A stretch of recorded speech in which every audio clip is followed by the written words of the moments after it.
Hello everyone. Today I want to discuss something very important with all of you. Yes, I'll tell you the topic, but wait for a minute. Actually, I want to ask something first.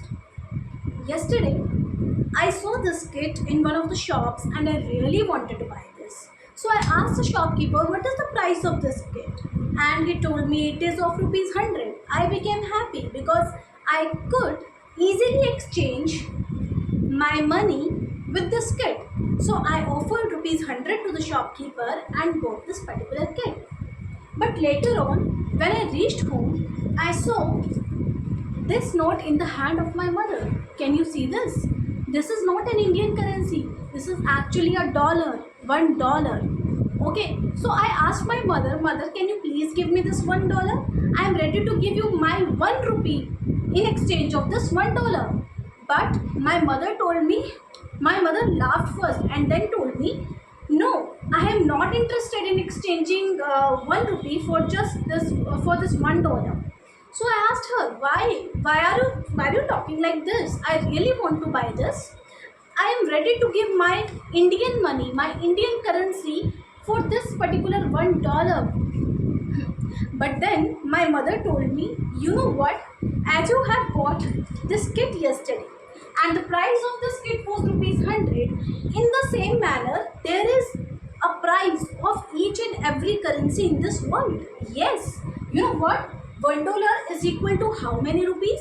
It's not equal to rupee 1. If you want to exchange dollar with your currency, in that case, you need to find out first that how many rupees you will have to give for getting that $1. And for that, you will have to spend rupees 85.79.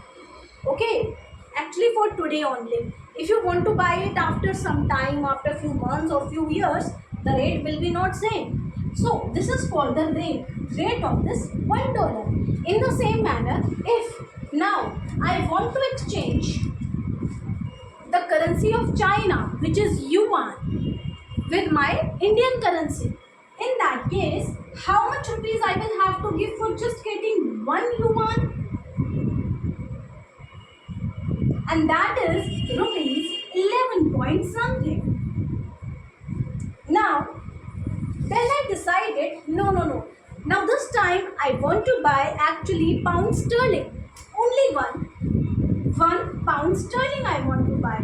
So in that case, my mother told me, actually, hang on. For that, you will have to pay rupees 116.57.